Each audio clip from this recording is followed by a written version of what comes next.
இப்போ இந்தியா ஃபுல்லாக ட்ரெண்டிங்காக இருக்கக்கூடிய ஒரே ஒரு விஷயம் என்னென்னு பார்த்தீங்கன்னா, காக்ரோச் ஜனதா பார்ட்டி சிஜேபின்னு கூடிய ஒரு விஷயம் இளைஞர் மத்தியில் பெரும் வரவேற்பை பெற்று நிறைய ஃபாலோவர்ஸ்லாம் அந்த பேஜுக்கு ஃபாலோ பண்ணிகிட்டு இருக்காங்கன்ற மாதிரி ஒரு தகவல். இதோடைய வரலாறு எல்லாருக்குமே தெரியும், நம்மளும் போட்டிருக்கோம். இப்போ ரீசெண்டாக அந்த சிஜேபி பற்றி ஒரு நியூஸ். அபிஜித்னு சொல்லக்கூடிய இந்த நபர் இந்தியா சார்ந்தவர். அவர் யூஎஸில் வாழ்ந்துக்கிட்டு இருக்காரு. அவர் ஒரு பாகிஸ்தானோட கைக்கூலி. பாகிஸ்தானுக்கு இதுக்கும் தொடர்பு உண்டு. இந்த சிஜேபிலாம் யாரும் ஆதரவு கொடுக்காதீங்க. இந்த சிஜேபிக்குள்ளே நாங்கள் டிஜிட்டல் அனாலிசிஸ்லாம் பண்ணியிருக்கோம். இதில் நிறைய ஃபேக்கான ஃபாலோவர்ஸ், நிறையா பாகிஸ்தான் ஃபாலோவர்ஸ்லாம் இந்த பேஜஸை ஃபாலோ பண்ணிகிட்டு இருக்காங்க. இதை நாங்கள் டிஜிட்டல் அனாலிசிஸ் பண்ணோம், அவனை நம்பாதீங்கன்ற மாதிரி பிஜேபி ஆதரவாளர்கள் மட்டும் இல்லை, பிஜேபி சார்ந்த சில ஊடகங்களும் பேசி வந்துக்கிட்டு இருக்காங்க. எனக்கு என்ன ஒரு கேள்வினா, சூரியகாந்த் சார் என்ன சொல்லியிருக்காருன்னா, அவர் தெரிஞ்சு சொன்னாரா தெரியாமல் சொன்னாரான்னு தெரில.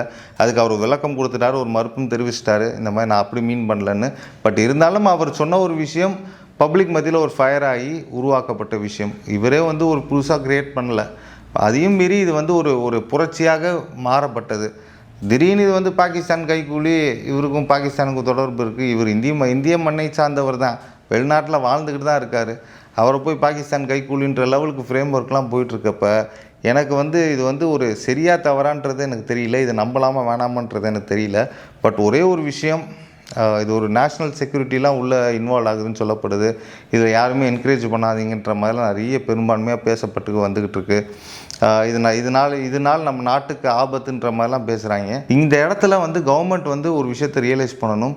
இளைஞர்களுடைய சக்தி என்னன்றது கவர்மெண்ட்டுக்கு புரியணும். ஏன்னா ஒரு கட்சிக்கு ஒரு கோட்பாடு கிடையாது, கொள்கை கிடையாது. பட் இவங்க எல்லாருமே ஃபார்மேஷன் எதுக்காக வந்திருக்காங்கன்னா சுயமரியாதை. அவங்கள பற்றி, இளைஞர்கள் பற்றி நீங்கள் ஒரு விமர்சனம் அவர் தவறாகவே சொல்லியிருந்தாலுமே, ஒரு இளைஞர்கள் பற்றி ஒரு விமர்சனம் வச்ச உடனே புரட்சி எப்படி வெடிக்குதுன்னு பாருங்கள். Youngsters are the future of India. அதே மாதிரி சிஜேபி அப்படின்னு சொல்லிட்டு, காக்ரோச் ஜனதா பார்ட்டின்னு சொல்லிட்டு நிறைய பேஜஸ் க்ரியேட் பண்ணிகிட்டு இருக்காங்க நம்ம யங்ஸ்டர்ஸ். ஸோ அந்த பேஜஸ் எல்லாமே பிளாக் பண்ணப்படுது.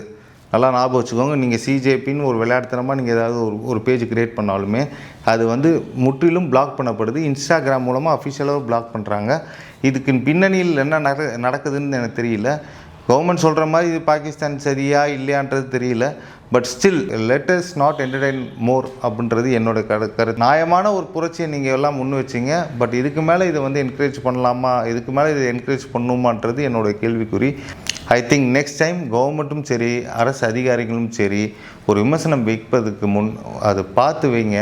ஏன்னா people are very very sensitive. ஏன்னா நீங்கள் டக்குன்னு ஒரு விமர்சனம் பண்ணுறது எந்த லெவலுக்கு ஒரு புரட்சியாக மாறுதுன்றது கவர்மெண்ட் இந்த சமயங்களில் புரிஞ்சிருக்கும்னு நான் நினைக்கிறேன். நன்றி.